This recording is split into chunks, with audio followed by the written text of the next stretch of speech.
we'd like to welcome each and every individual to Voices of Integrity podcast for the White Paper Library. And we've gone through so many of these, like, whoa, like hopefully you're all internalizing them all.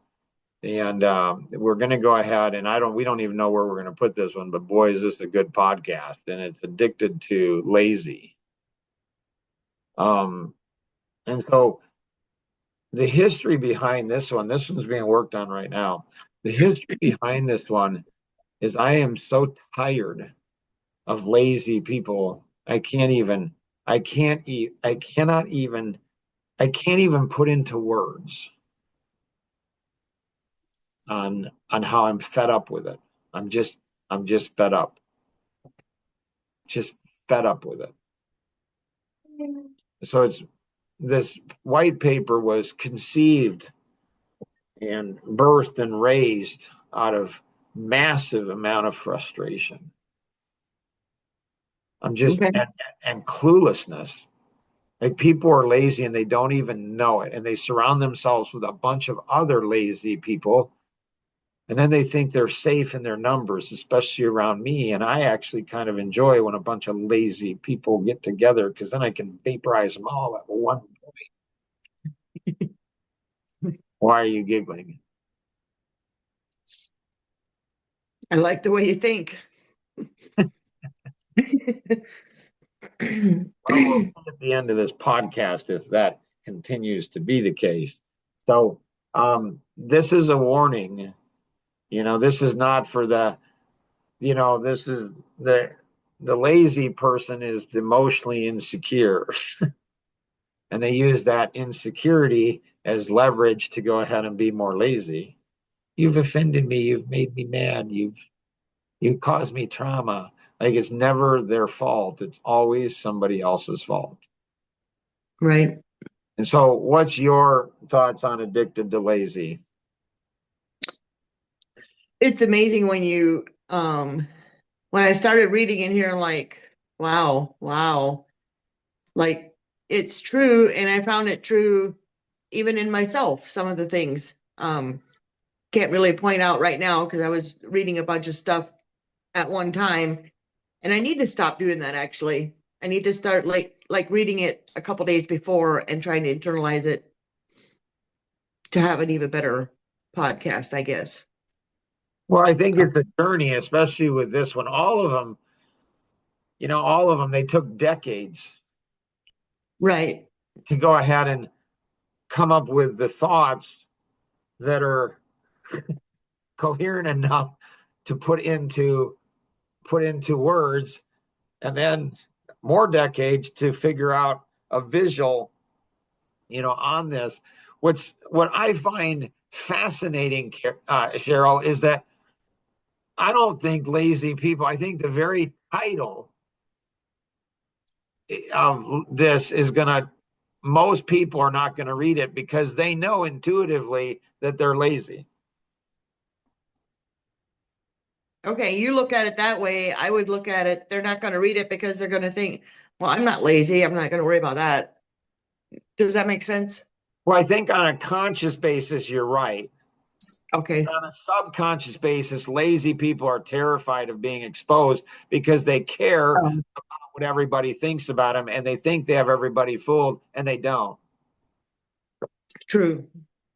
And so I think on a conscious basis, you're right. And so I think that I don't even know what title to put on it to draw in the lazy person, but it doesn't really matter because the lazy person, you can get a different title on it, and they get into it and they won't see themselves. Mm-hmm. So, I mean, it'd be so intriguing to get multiple people in here in a live podcast talking about this. Right. Other thoughts or questions you have on this, Cheryl?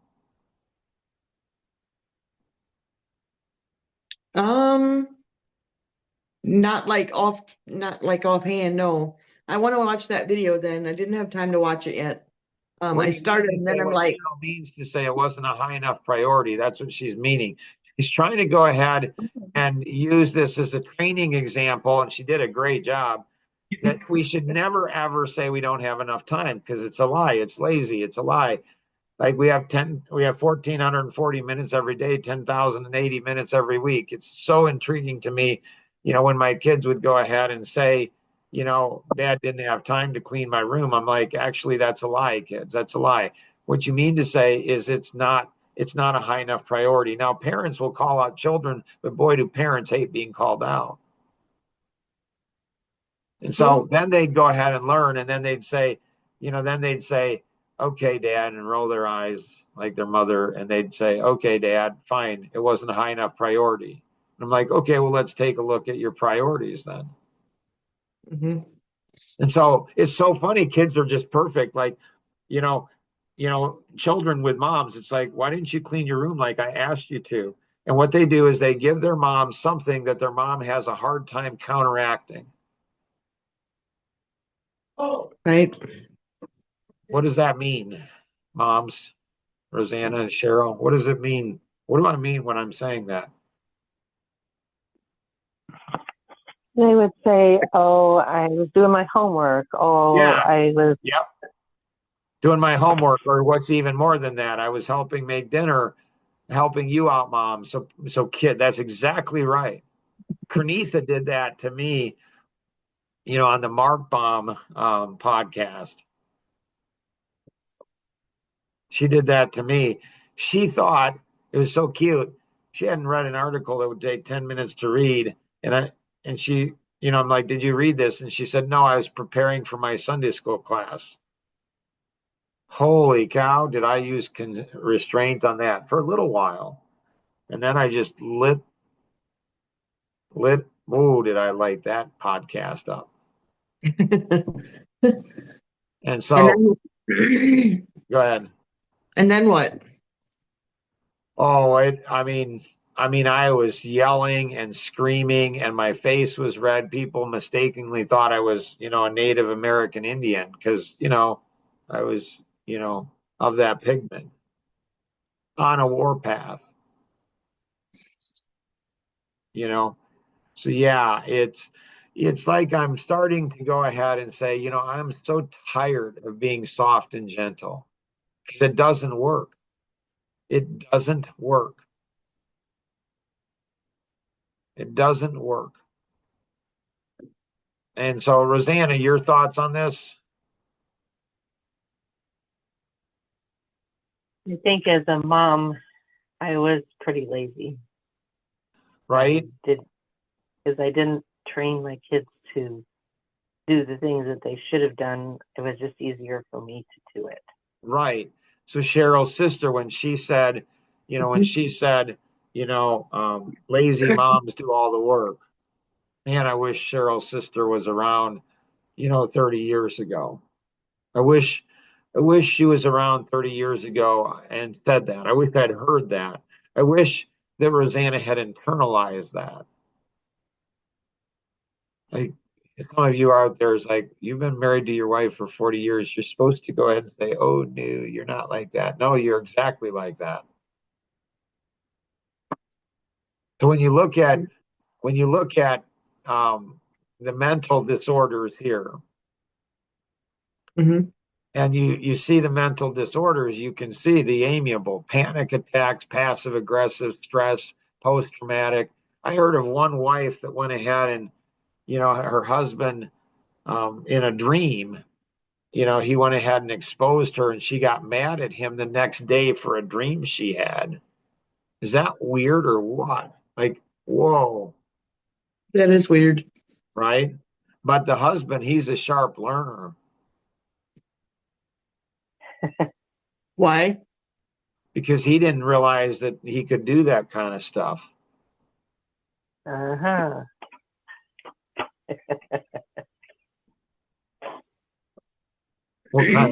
What kind of stuff?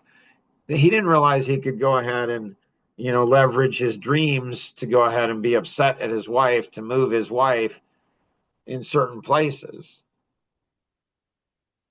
It's a whole nother level of emotional warfare. It's pretty cool, actually. So, I'm just see, gonna say, how do you make so you dream stuff? Or how do you make so other people dream stuff? well, I don't know that I don't have to have anybody else dream anything. All I got to do is dream it myself. So if it was me, hypothetically, if it was me, I could just go and say, I'm angry with you today. Well, why are you angry? Well, I'm angry because you come up with excuses in my dream. Like in my dream, you came up with excuses. In my Oh, dream, you went ahead and in my dream, you went ahead and let the kids get away with murder. In my dream, you didn't call people out on stuff. In my dream, all I have to do is use my dreams. All I have to do is dream it. Like I didn't know you could do it. Like this is something that's so hilarious. Like if you're not part of the White Male Over 50 podcast, that is the funniest podcast in the world. Oh my goodness, it's so hilarious. Like one of the things that's so interesting, lazy, like women are so intriguing. They're just fascinating creatures. So they they often they love trauma, they love drama. They love it's almost like they're addicted to it. why? I don't know why. Oh, you mean what? Like what happens to show that or why they do what they do? Because those are what is like what evidence do you have of that? Why is why they actually do it. And it's like it's just like it's so interesting. Like at work when women get together, men, oh my gracious, do men dislike working with women at work professionally? Because women, they're wired to hunt in packs. It's so interesting, like wolf packs. Did you see Lion King, Cheryl? I never watched Lion King. Nope. You got to watch it. It's the coolest thing in the world. And so it's got so many great lessons. Actually, at Compass, you guys should watch it as a team. It's just cool. So women, if they don't like something, they don't go to the source to fix it. What they do is they rally a whole bunch of troops around them. So they talk to one another, people who can't fix it. They create a bunch of trauma, and then all of a sudden they get everything worked up, and it's like, and then everything blows up. It's just intriguing to me. Yeah. And it's like, why do you do that? Like why do women do that kind of stupid stuff? Well, what's the problem? Here's the problem. Okay, who can fix it? And they talk to people who can't fix it. Well, that's stupid. That's just stupid. Why would somebody do something like that? It's going to create dissension. It's going to create poison. It's going to get all messy. It's going to blow the whole situation up. Why do women do that? Like, it's so interesting. When I was 26 years old. I'm vice president of sales. I go into the president's office and I'm not happy because my sales force which was mostly men, they were getting sucked in to the operations, doing the operations processing. It was a mortgage company. So they're out hunting, and they come in and they bring in loans. And then the operations was mostly women. The president was a man. And the operations vice president of operations was a woman, Carol Koshan. Oh my gracious, did she give me a lot of drama? I still I'm like, dang, that girl was good because she knew how to hunt with packs. She knew how to hunt in packs. I didn't. I'm just this lone male out there, you know. And so I go in and I'm hopping mad. I'm like, and I told them, like 6 months before, I have got a machine of I got a machine going on. And so there's all these women and they're processing all the loans. And if they don't get good processing, then the men have to come in and do the women's jobs. And I told them, I said, you guys got to staff up. No, we're not going to, we'll be fine.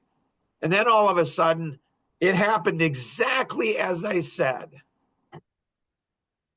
And they're like, well, how are we supposed to know? Because I told you,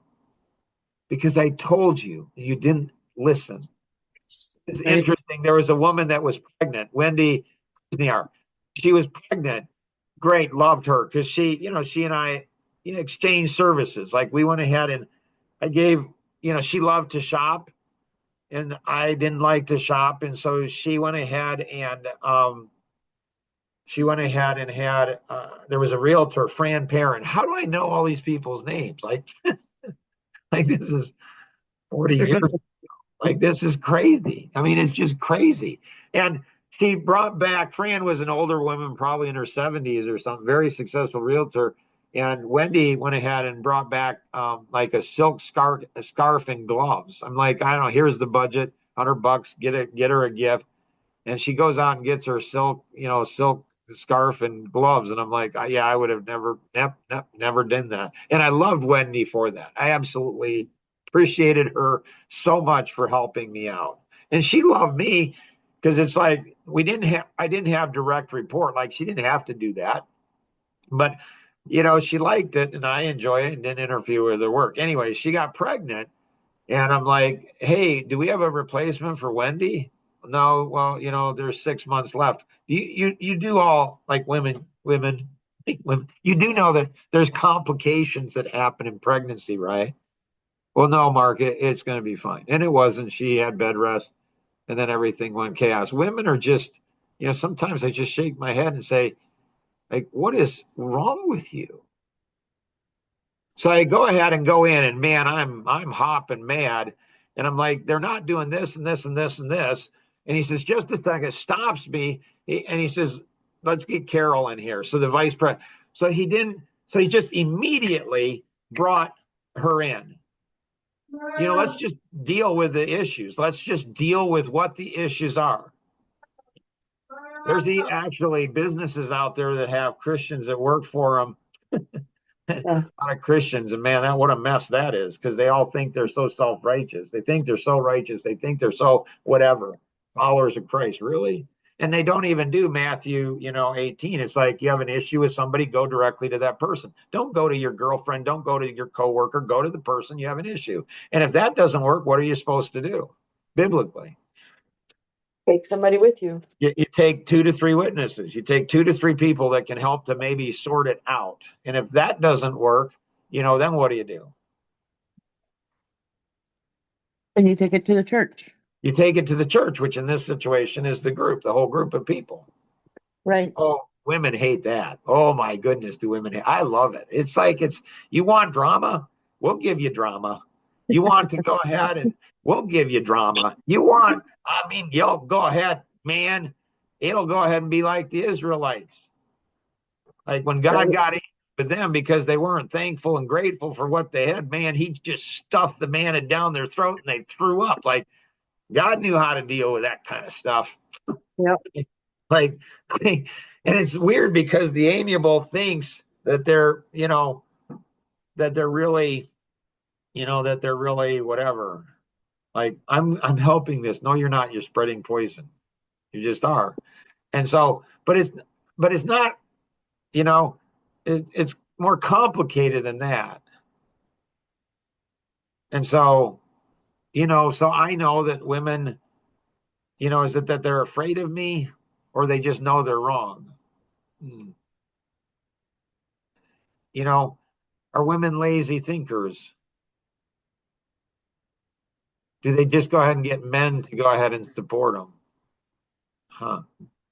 These are interesting questions. Like this is such a fascinating, like this is such a fascinating thing. So here's men and nothing's there yet. Are men lazy? And here's stuff for women. Oh, there's some stuff in there for women. Yeah. I wonder why that is. Why are you laughing? I don't know. I'm probably being weird, but Well, it's okay. You're a woman, so go ahead. I'm thinking that Mark's thinking, why is that when he already knows the answer? I really don't. I mean, it's like, did a man write this? That what you were cutting out? What was that? So did a man write this?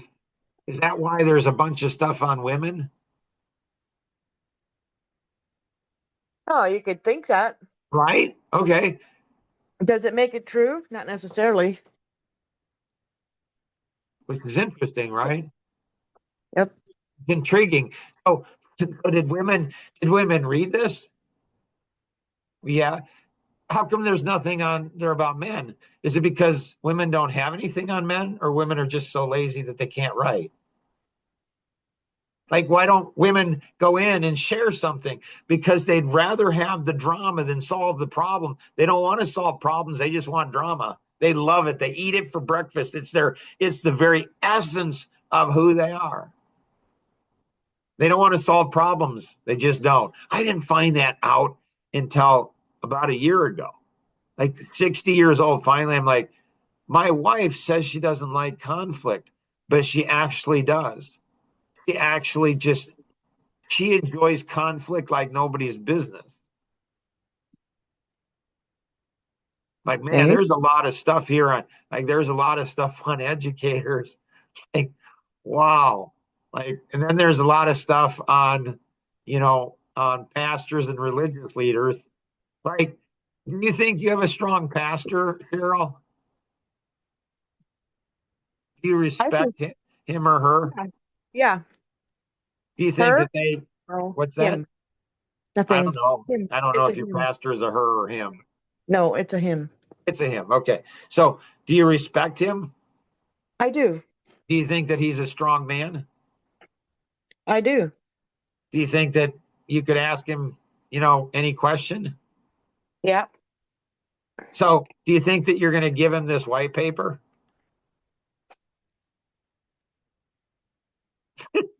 I probably would. Pause, Why?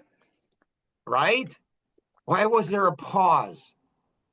Like, you were confident you liked Because him. You're confident that he was a strong man, that you could ask him anything. So you're confident, like, boom, boom, got those. But as soon as it's like, would you give him this white paper? You're like, you pause, like, why? I don't know, because I'm thinking, okay, what would he benefit from it? But then I'm like, yeah, why wouldn't I give it to him? Right? So yeah. You know why you wouldn't? No, tell me. Well, there's a lot of reasons. I just forgot. I got busy. Yeah, I didn't think about it. Oh, So there's a whole bunch of reasons why you wouldn't give it to him.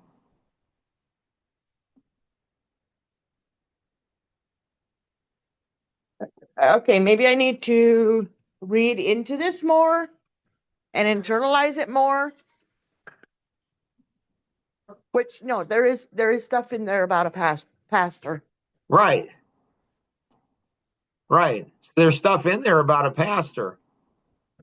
At a subconscious level, you don't want the pastor ticked or hurt or angry or upset with you. Okay, So, but in but all reality, they shouldn't. what's that? In all reality, they shouldn't. Right? I mean, you take whatever applies and doesn't. I mean, is this true or is it not? What part of it is true? What part of it isn't true? Like, Right. if the man is a pastor and he's really, like, he's going to be able to go through and say, I agree or disagree. Like, you can have an honest adult conversation. Right. So think about who. You don't give me their name, okay? But think about, who would you give this to? Don't tell me just because it's podcast. But who wouldn't you give it to? Mhm. You got the name, the person? Yeah. Okay. And is there one or multiple? There's three of them. Yeah. So isn't that cool?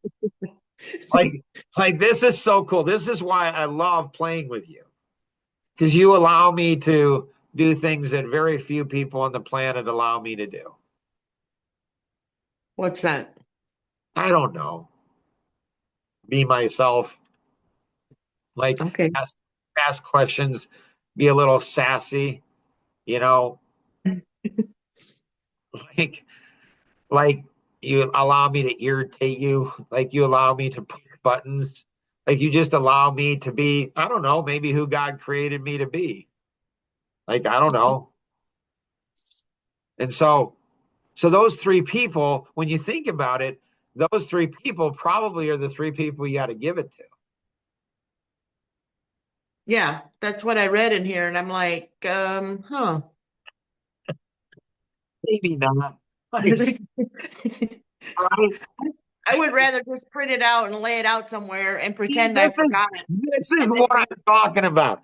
Like at church on Sunday, I thought, I think I'm just going to print one of these and just leave them laying around. Or I'm like, yeah, my wife, she would not like that. why not? Why wouldn't you like that, Rosanna?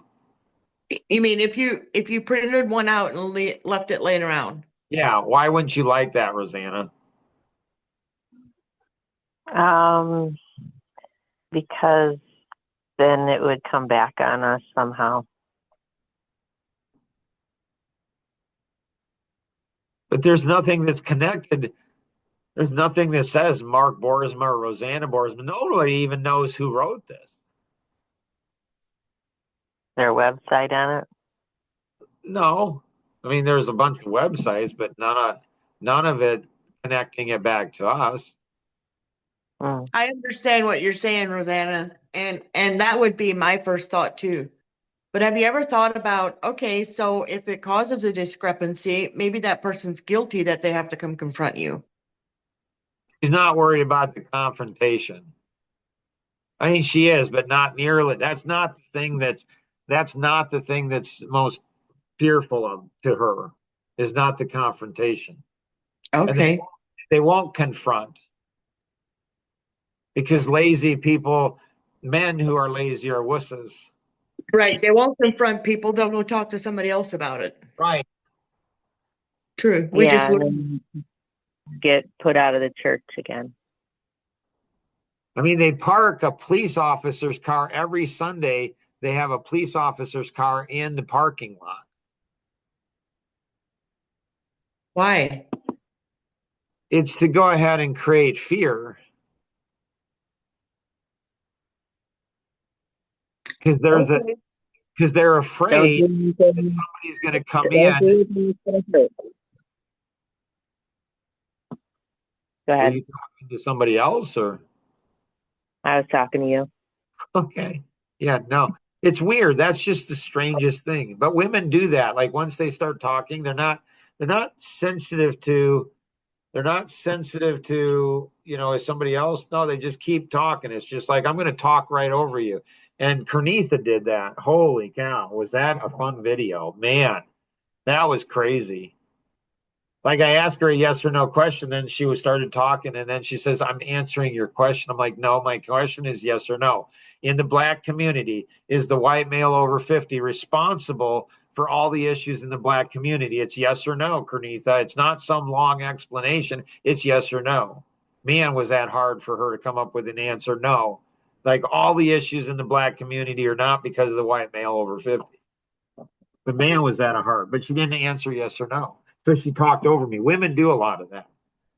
And most men just allow it. And then they just kind of roll their eyes and say, you know what? I'm just not even going to play anymore. I'm just not even going to talk to women. I'm just not. Sorry, go ahead, Rosanna. You were saying?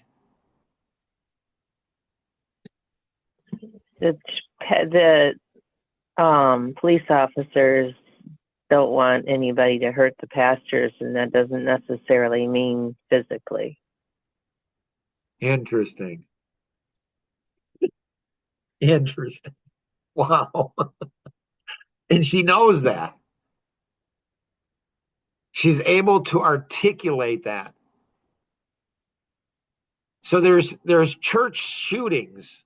People are coming in. What would the pastor say why the police officers are in a prominent position there, like every Sunday, police officer's car? It's very clear. Why would the pastor say that? They're to protect the parishioners. Yeah, that's what it is. But really, are they really there to protect the pastor? Like in here, I think there's something about, I think I saw something about, do police and pastors go ahead and, protect each other? Like sexual, like in the Catholic Church and in probably every churches where the men protect other sexual abuse, like the Baptist, like the GRBC, General Association of Regular Baptist Press, the General Association of Regular Baptists, they have a sexual predator that's watching in, that's in nursery, and they won't do anything about it. They say, I can't do anything. Really?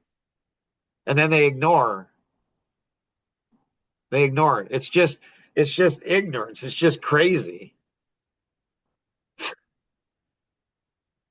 But they're not ignorant.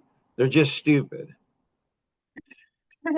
They're just stupid. They know, they just don't. They put their head in the sand. And so in looking at this thing, so Cheryl, I think it's a good idea to just leave it laying around. I think that's brilliant. I think women are terrified of men. I'm sorry. I think women are afraid of being honest with men. And I think men are terrified of being honest with women. Terrified. Men are more afraid of women than women are of men.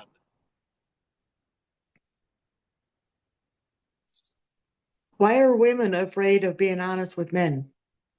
Because men can physically harm them, or men can go ahead and yell at them, or men can go ahead and there's a bunch of stuff that men can do. They can go ahead and rise up and use their physical to intimidate a woman, even though they never hit her physically. There's an awareness that he could. There's some women that are so abused emotionally, mentally, relationally. There are some wives that are so abused that they almost want their husbands to hit them. They're so emotionally abused that they almost want their husbands to hit them physically. Yeah. See, Cheryl knew that. She didn't ask, what do you mean? Because law enforcement can't do diddly squat about that. Unless a husband physically hits you, there's nothing law enforcement can do. Right. And I understand. You'd think though somebody else could help, but they can't. They're in worse shape than the police officers. And who is that? Other people in authority. You'd think the church or pastors could help, but they can't. They're emasculated. They're like eunuchs. They don't have a pair. I'm just saying, this is just how it is. It's just how it is. I mean, at our church, one of the pastors gets up and says, we want this to be a safe church. Rosanna doesn't feel safe in the church. She doesn't feel safe to go ahead and give this to any of the pastors. She knows. She knows what's going on in the church, but yet she still enjoys going to church. And she wouldn't give this to women in the women's group that she participates because she's afraid of the women. She's afraid of being ostracized. Right. So much fear. So this is why I kind of like going to church just by myself without my wife and my kids and grandkids. Why is that, Mark? Because they have no leverage. But as soon as my wife starts going to church with me, as soon as my kids start going to church with me, as soon as my grandkids start going to church with me, as soon as they start going, then the church has leverage.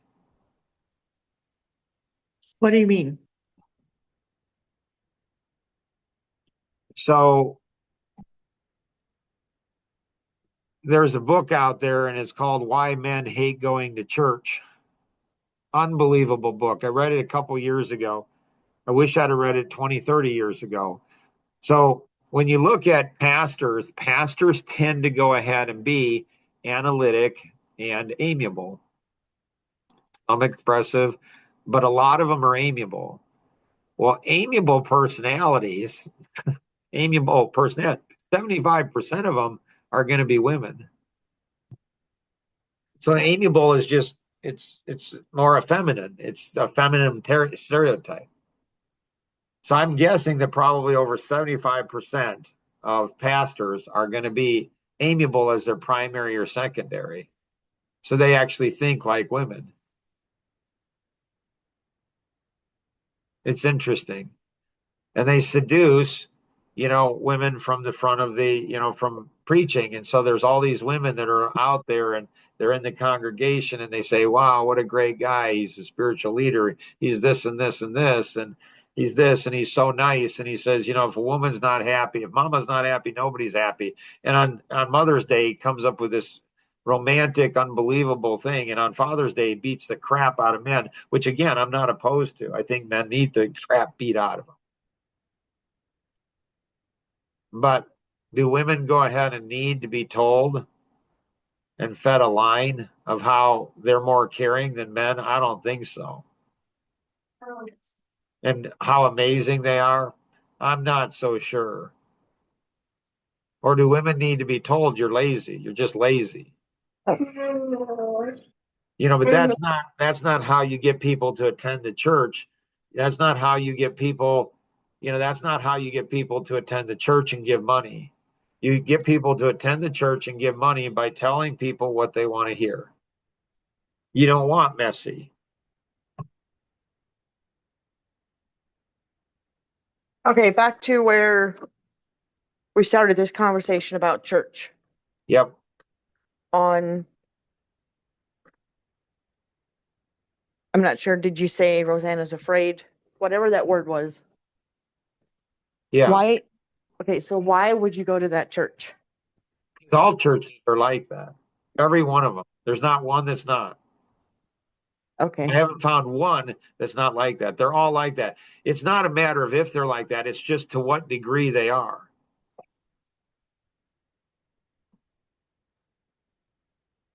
I mean, I was invited when I moved to the new town that we live in now.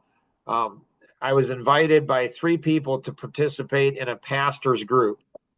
So there were between 5 and 10 pastors that got together, local pastors that got together once a month. And I was invited. I'm like, I'm not a pastor, but okay. So I went, and I went for a year, and it became so much where I'm like, man, I don't like coming to this thing. Why? Because they'd bitch and moan about their congregation. And they said 75%. One of the guys said 75% of the pastors in this area don't want to preach or they don't want to be in their own church. My dad was a pastor. My brother's a pastor. I have a number of uncles who are pastors. Like, I come from a long line of pastors. And I can see it. And after a year, it's funny because the head pastor who is leading it up, he called me up. He said, hey, Mark, I'd like you to come to my office. And that's never a good sign. That's like in school where come to the principal's office. I knew I was in trouble. I'm like, okay, why? I mean, it's the cutest thing. It's the cutest thing. It's plus, I just want to pinch the little pastor's cheeks and say, oh, you're such cute. You're so cute. So, I mean, this is the lead pastor of the group. And he's like, I'd like your input into the group, which was a lie. And I knew it was a lie. I knew it was a lie. And so I go in there for a meeting and his secretary is out there and she greets me. And then I go into the room and the secretary comes in and sits down. Why? Because she's protecting the pastor, because the pastor is protected at all times from everything. So he's being protected by a woman. My heart just went out for him and went out for that church. Really, like he just lied. He didn't ask me for any input. He said, Mark, I think it's time for you not to participate in the group. I'm like, okay. And then he went on to explain why, which I didn't ask for an explanation. I was fine because I was just getting tired of the group, bored of the group. It's like they would whine about things. And I'm like, well, we could do this and this to fix this. And I can bring in the resources, the money, the people. They didn't. All they wanted to do was whine. The poor souls. And this is like all the pastors in the area. And that's what they do. Their lives are so rough, so tough. They're so miserable. They're just miserable little peeps. But the truth was, which they wouldn't tell me because they don't practice the truth because they're terrified, is after a year of going, they're like, this he's not one of us. He doesn't bitch and moan. He doesn't whine and complain. He's here to help us. We don't want help. We just want to bitch and complain and moan. We want a place for therapy. So he explained, he's like, well, you're not really a pastor. And I didn't even say, I just said, no, I totally understand. Like, it's okay. Like, he's trying to feel good about himself, the poor guy. And he's got his secretary in there to protect him. And it's like, I could have said, but I told you all a year ago I wasn't a pastor. It's not like this is something new. It's something new. And I never said anything bad about any of them. And I didn't even ask any hard questions. Just my mere presence alone convicted all the pastors. It's just weird. They're all like that, Cheryl. Every last one of them. Okay, so what makes you even want to keep going to church then? Yeah, great question. Patrick asked me that same question. He's like, with all the stuff that you've been hurt by the church, your wife and your kids, everybody, why do you keep going to church? And it's like just even asking the question, when you think about that, it reveals a lot. You mean from me asking the question? Let's go with yes. Okay. Well, why do you think you go to church? Not why do you go to church? I'm not asking that question. I'm like, why do you think you go to church?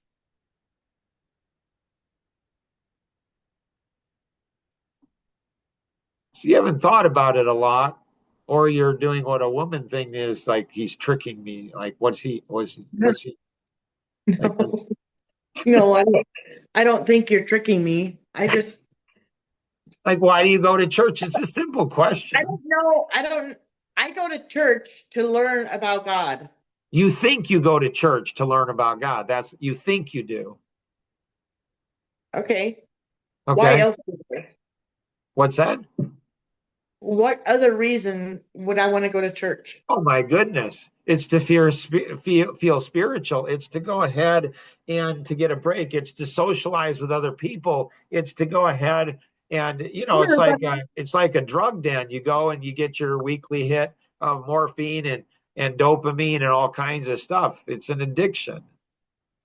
Right. But okay, I want to socialize with the people there that are like-minded like me, as far as, You think they are like-minded like you, Cheryl? I don't know. Yes, you do. They either are, or they're not being truthful about who they are. Well, but that would go ahead, if they weren't being truthful with who they are, that would actually go ahead and then cause you to have to question your ability to discern people. Right. So they've trained you, and it's okay. There's nothing wrong with it. But it's important for you to know. Like, you wouldn't go ahead. Like, how come they're not on these podcasts? How come you don't go ahead and have them listen to these podcasts? Because they wouldn't like you. That's what women do to other women. Women are terrified of being ostracized by other women, because that's what women do. Is if you don't play like we play, if you don't treat us like you, so they've trained you not to challenge them, because these podcasts would challenge them. And you know that at a subconscious level. So why do I go to church? There's multiple reasons. One reason is I don't know how, but I always get something cool out of it. Like, but it's not, almost never is it what the pastor's trying to teach me. Like, never. Like, you ought to come to church with us sometime, because you've never been to a church service until you've been to one with me. It's totally different.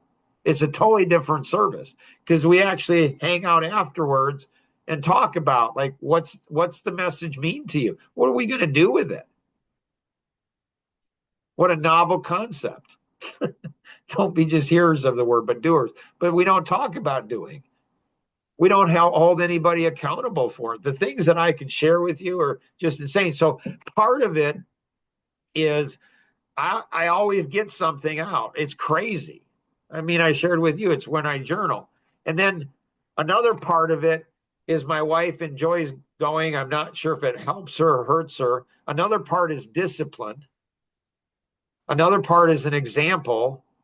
Another part is, well, am I going for the people? If I'm going for the people, why would I go? If I'm really going, I mean, God can meet me anywhere, but it's so interesting because it's almost like the pastor wants you to go ahead and depend on the church. Like, you have to come every Sunday, which I do. Shoot, I grew up Sunday morning, Sunday night, Wednesday. Glad I don't go Sunday night, Wednesday anymore. Holy cow, that was a lot of church for 40 years. So these are the lazy. This will challenge everybody. And think about it. Like Cheryl, she's got 3 people she wouldn't give it to. And I'm not saying she should. I'm not saying she shouldn't. She's thinking just leave it. Is that lazy, just leaving it out? I don't know. Maybe it's a smart thing to do. Like, that'd be a great question. What's the difference between lazy and wisdom? Like, there's all kinds of questions for people who are willing to go ahead and ask the hard questions, for people who are willing to have the hard conversation. This white paper will be transforming, because it helps to convict us and reveal to us where we're lazy and where we're surrounded by other people who are lazy. And they won't call us out. We won't call them out. Shoot, they won't even see that we're lazy, and we won't see that they're lazy. Like, whoever wrote this is just a freaking genius, and they've got a lot of courage. So, yeah, this is a great white paper. I would highly endorse it for sure. And share this with 2 other people. However you share it is totally up to you. Like, it's totally up to you. But it's like, once you get past, there's 8 billion people in the world. So, if your church, if your pastor doesn't like you, if the people in your church, if the ladies group, there's 8 billion. There's a lot of people out there, a lot of people in the world. And so finding truly like-minded people, or, if you're really, like, it's so interesting at church, they talk about all you need is Jesus. Like, all you need is Jesus. There's songs and everybody's saying all you need is Jesus, and to be part of a small group, and to come on Sunday, and to do that. Jesus, but that's not the songs. The songs are all you need is Jesus. Pastors, all you need is Jesus. Well, if that's what all I need is Jesus, well, then maybe I'm closest to Jesus. Maybe I'm closest to God when there's nobody else around. What a novel concept. Like, huh. But they don't want that message. And it's sad. So hopefully this has been thought-provoking and beneficial to everyone. It's a crazy white paper. Always remember, we can accomplish so much more together than we ever could on our own. Have an amazing day. Bye-bye.